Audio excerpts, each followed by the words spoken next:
Assalamualaikum warahmatullahi wabarakatuh. Di pertemuan hari ini kita akan membahas struktur dan kebahasaan teks eksplanasi. Nah, pada pertemuan sebelumnya kita sudah membahas tentang pengertian dari teks eksposisi itu sendiri. Oke, langsung saja kepada struktur teks eksplanasi itu ada 3. Yang pertama, identifikasi fenomena. 2. Rangkaian peristiwa. 3. Interpretasi atau ulasan. Mari simak di berikutnya ada penjelasan mengenai struktur teks eksplanasi. Yang pertama tadi identifikasi fenomena, yaitu mengenalkan suatu fenomena yang akan diterangkan. Nah, fenomena ini tentu saja yang berada di sekeliling kita. Baik itu fenomena alam, contohnya banjir, longsor, gempa bumi, gerhana, tsunami, dan lain sebagainya. Itu disebut dengan fenomena alam. Kemudian yang kedua ada yang namanya fenomena sosial. Misalnya, nah kemarin kan kita sudah pandemi ya. Nah, pandemi itu merupakan suatu fenomena sosial. Kemudian ada kemacetan, kemudian yang ada di sekeliling kita nih, mungkin ada saja di antara teman-teman kita yang ikut tawuran antar pelajar, ya kan? Nah, itu juga merupakan sebuah fenomena sosial. Dan terakhir ada yang namanya fenomena budaya. Nah, karena sesuai dengan judulnya, fenomena budaya, berarti ini berkaitan dengan budaya, baik yang bersifat lokal maupun nasional. Kemudian struktur yang kedua yaitu rangkaian peristiwa. Nah, rangkaian peristiwa ini disusun dengan pola kausalitas atau hubungan sebab akibat dan juga pola kronologis atau hubungan waktu.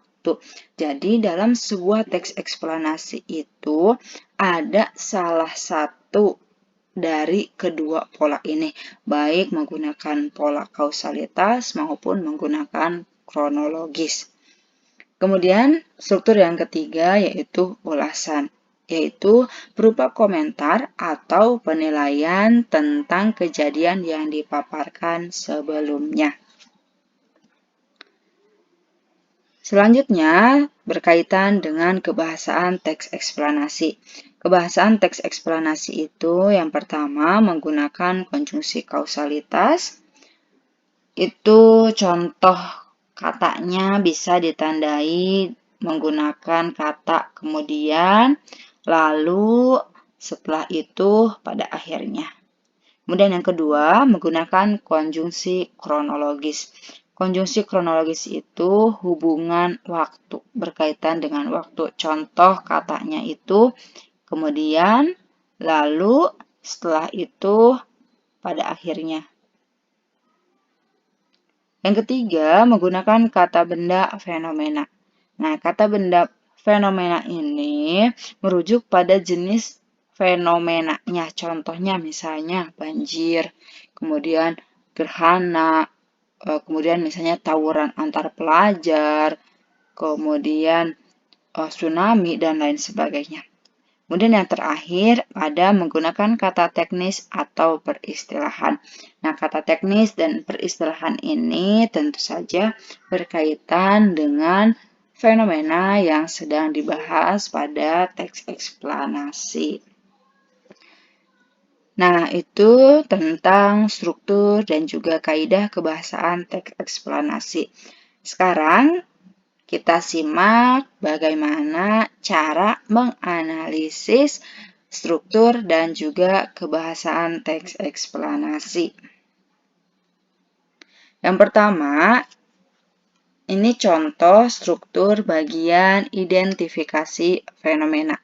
Ya, gengsi diawali dari kebanggaan yang berlebihan atas apa yang dimilikinya dan dirasa sempurna daripada orang lain, sehingga dapat memperkecil kepekaan sosial. Ia bisa saja menganggap semua urusan di luar dirinya bukan urusannya.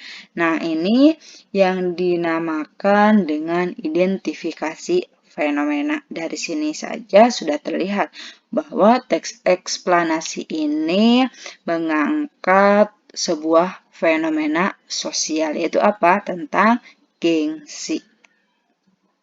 Kemudian kita lanjut ke struktur yang kedua, yaitu bagian rangkaian peristiwa.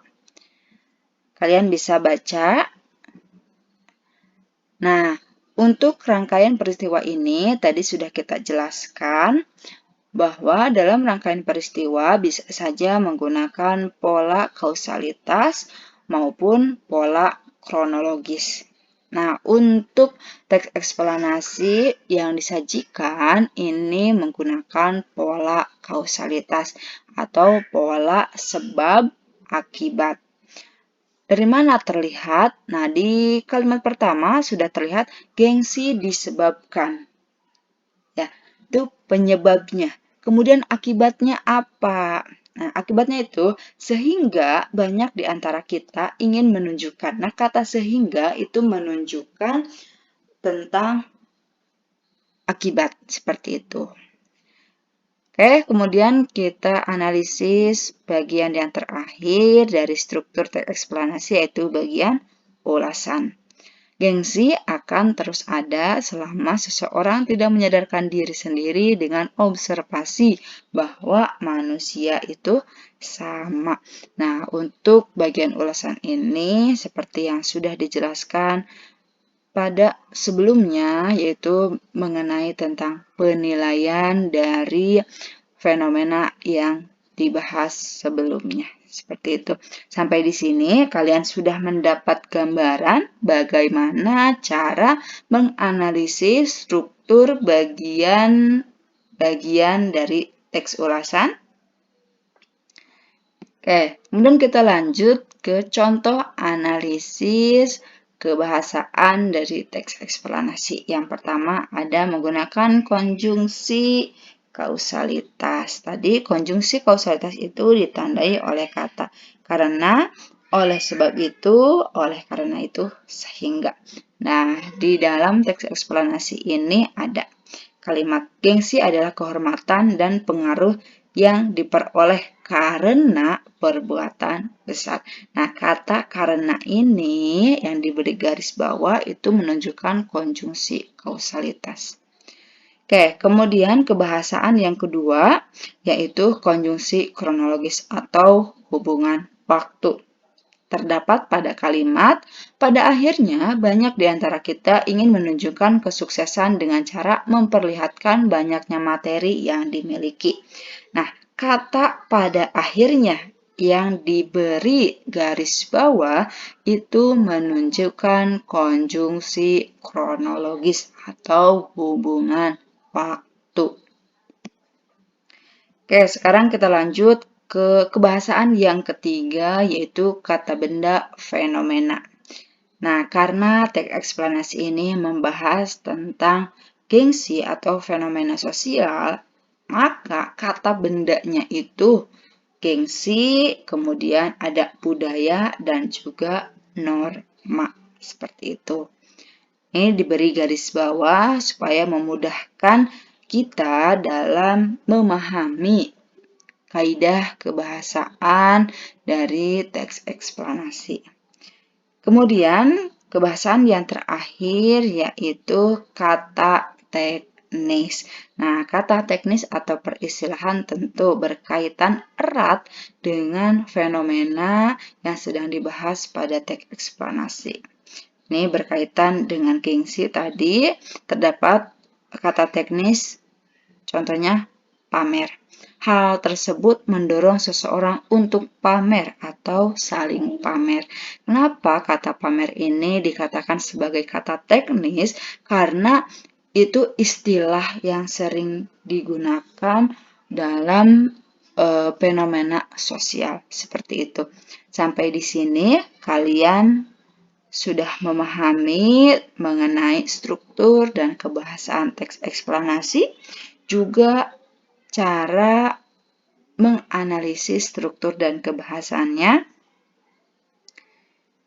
Oke, kalau ada yang tanyakan, silakan tuliskan pertanyaannya. Nanti kita bahas bersama-sama di dalam kelas. Sekian untuk pembelajaran hari ini. Terima kasih. Assalamualaikum warahmatullahi wabarakatuh.